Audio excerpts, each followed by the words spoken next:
official waiting for us? The time has finally come. Though it brings main Fräulein no joy to do so, there is something she must announce to the assembled populace. My loyal servants, one must bid you adieu till such time as I beckon you once more. Though we have faced many trials and tribulations together, you have all shown commendable courage in the course of duty. I feel a breeze now blows upon this place, and I feel that it blows in your honor. Due movimenti labiali in più potevano farli, What? You're just gonna bail on us? With the arrival of this giant meteorite, many more people have succumbed to the slumber. Strong as the soldiers may be, they are struggling to cope. And there is demand for volunteers everywhere we turn. Main Fräulein and I shall tend to the victims on the soldiers' behalf. The rest of this investigation we place in your capable hands. Goodbye.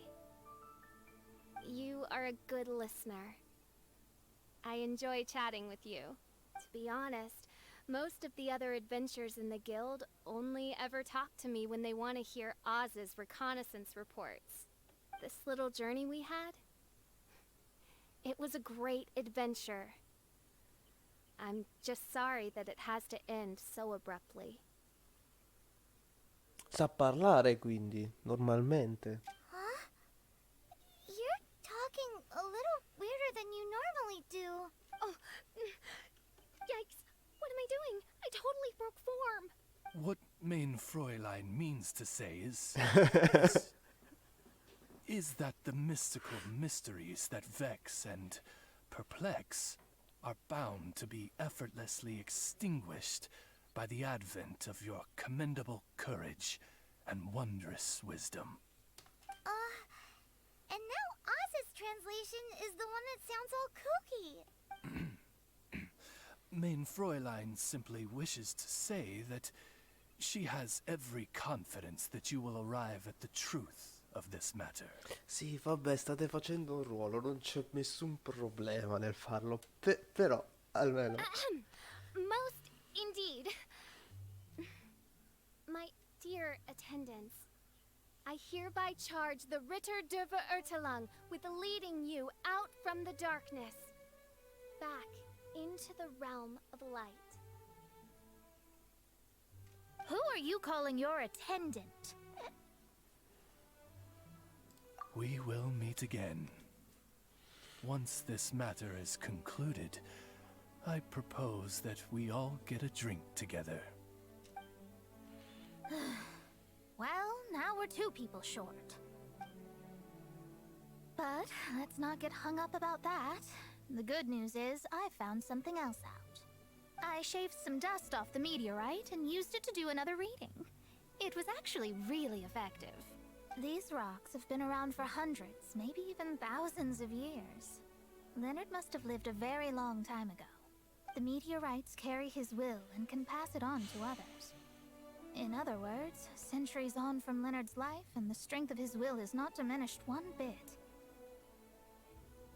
A guy from the distant past with a burning ambition to scale the highest mountain. I'd be willing to bet that he was an adventurer. An adventurer? That does explain his obsession with mountain climbing.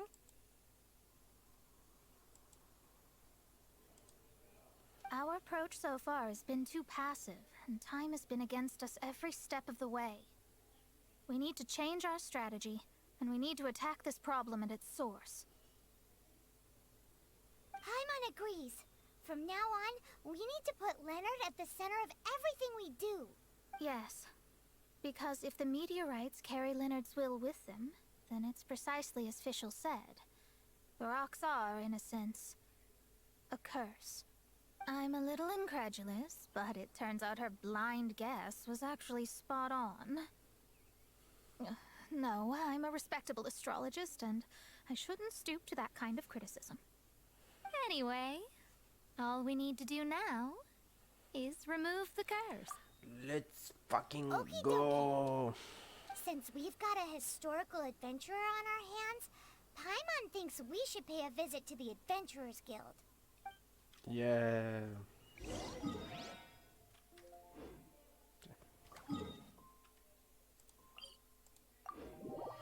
Stava andando giusto.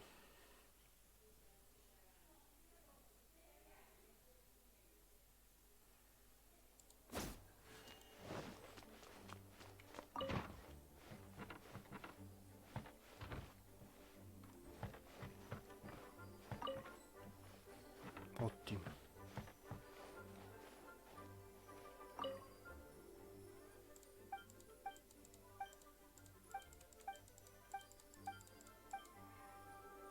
Stai leggendo, scusami. Author Leonard. Where are you, Leonard? Aha! Gotcha! The index says that Leonard's book should be in the northwest corner on the top floor of the library. Northwest corner. Should be right over there.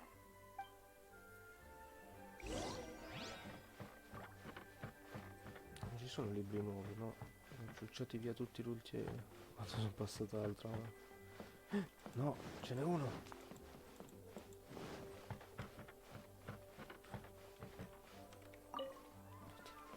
Preso.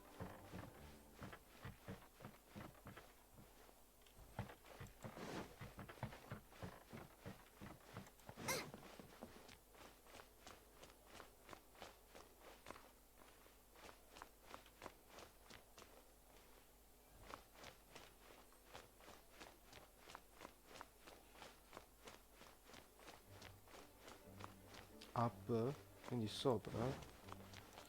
Aspettate, mi guarda quel tizio sotto.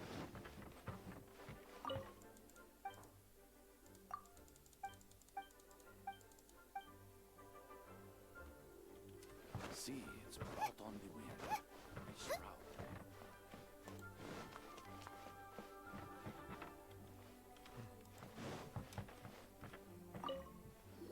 Found it! Of Mountains and Seas, a guide for adventurers written by Leonard. But the words have faded, and there are even pages missing. Paimon's got no hope of reading this. Ci credo, non c'è scritto niente. Darn. Maybe we're just wasting our time on this one. Oh, right! Yeah, Mona! She might have a better idea.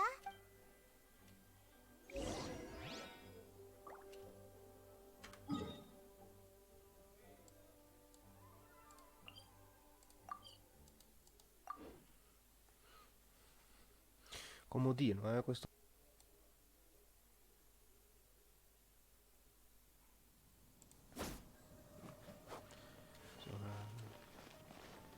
Devo delle barrette.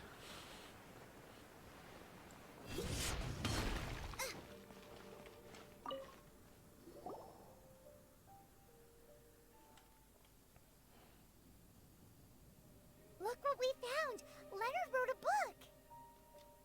Ooh, let me see.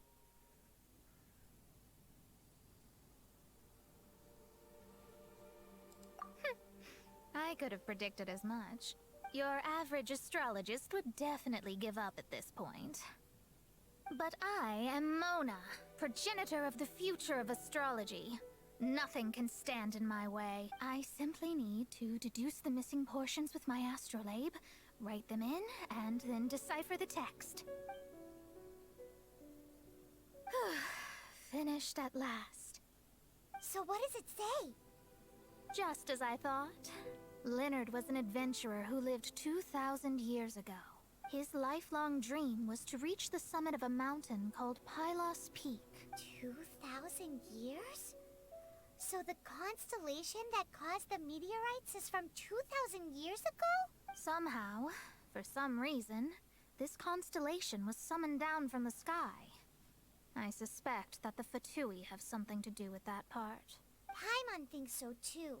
Whenever something shady happens, you can bet the Fatui are involved. The meteorites harbor elemental energy, which radiates out and lulls people to sleep by some means akin to hypnosis. And if I'm guessing correctly, there should be some sort of core meteorite among the bunch, within which is a crystal that harbors Leonard's spirit. Well, if I were Leonard, I would want to make sure the core lands right on the snowy summit that I never made it to while I was alive. So, the core should be at the top of Pylos Peak? Where is that?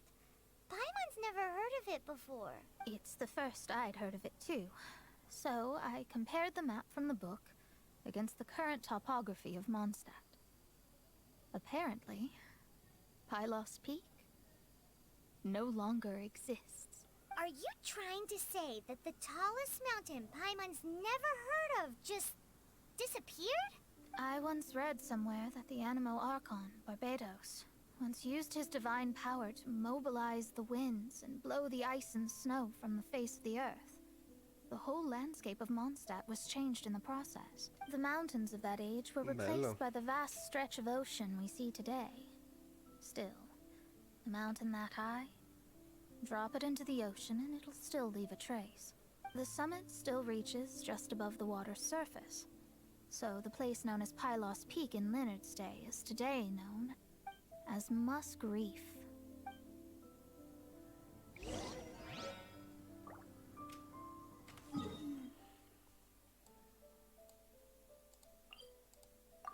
Yes.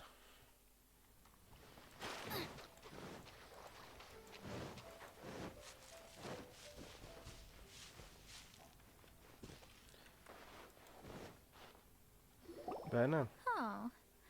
So, this is Pylos Peak. Not much to show for itself now, eh? Looks like someone beat us here. Is this like a popular tourist spot, or... Ah, it's you! Huh? You again. Look at the state he's in. Was he in that dream just now? He managed to extricate himself from the dream on his own strength? How is that possible? Just because you are powerless to do something does not mean that I am. You're too late anyway. I finished my research. Okay. We knew it! This was all a dirty trick by the Fatui! Save it! No more fun and games for me today. I'll come for you when I'm good and ready. You entered the dream they've all been having, didn't you? How much do you know about Leonard? Leonard? Who's Leonard? Whatever. I have bigger fish to fry. I've discovered something far more important. And far more terrifying. What? The stars. The sky. It's all a gigantic hoax. A lie. The stars are a lie. What are you talking about? Is this some kind of astrological debate between you and Mona? Because if so, surely you can come up with a better argument than the stars are a lie. Ok, scusa. Seriously, who's gonna fall for that one when you can just lift your head up at night and see them up there Porca troia, twinkling però. away?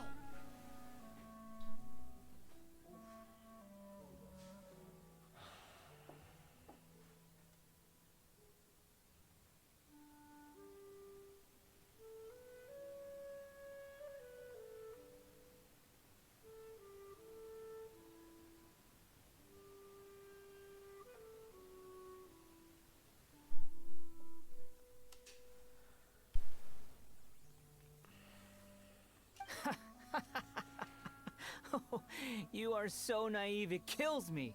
Still, can't really blame you. After all, I used to believe the same thing myself. Up until a few moments ago, that is. A few moments ago? You mean... Look, I really don't have the time to do this right now. What was the Jester thinking? He must have had some inkling of what we might discover on this mission. Would it really have been so difficult to give me a little forewarning? Or maybe he just wanted to give me a fright. Time for me to go out and find the truth. So long, suckers. Oh, can you believe that guy? He calls us suckers and then he just trots off. No one disrespects me. No one. Ugh. Time to show them what you get when you cross world-class genius with pure, unadulterated rage.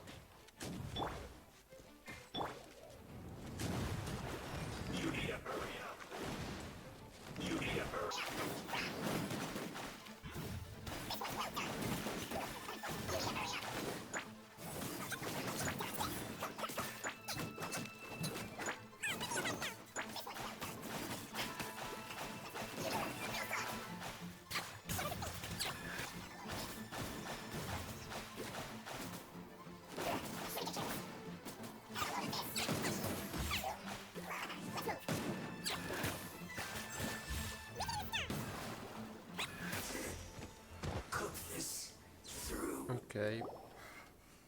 Wow, you fought so fiercely. Told you. That's what happens when you disrespect me.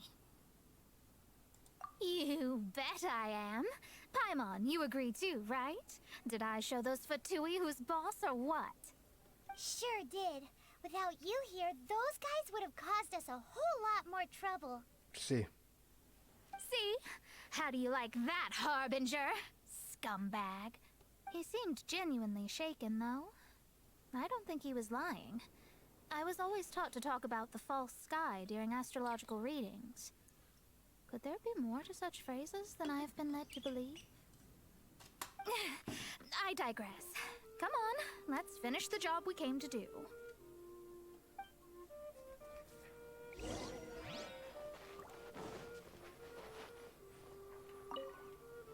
Whoa, this must be the core.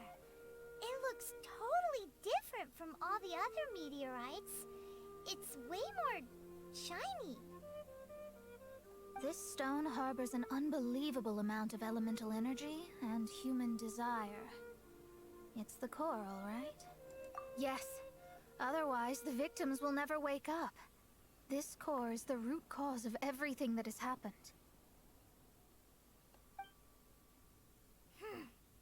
Do it.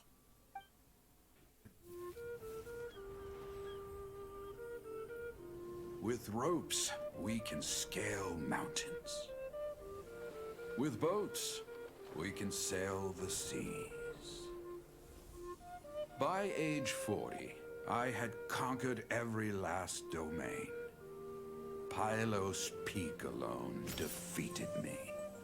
As an adventurer, and well, maybe in other ways too. Now, I am approaching the end of my life. Many times I have sat and stared up at that peak as the boundless snow slowly engulfed me. It is a beast without weakness, the merciless face of the world. It fills me with fear.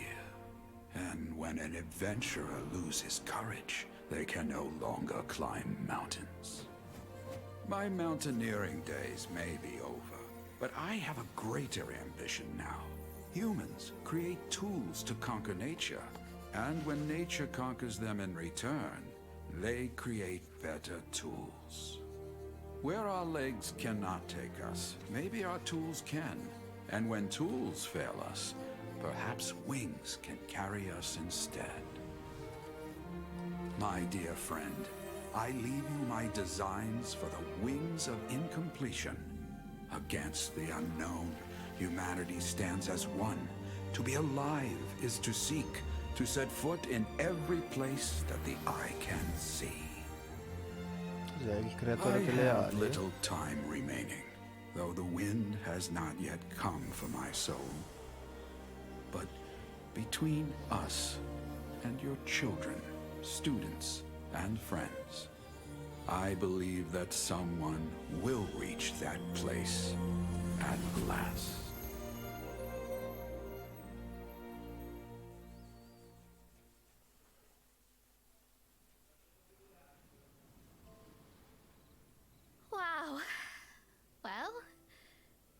was unexpected.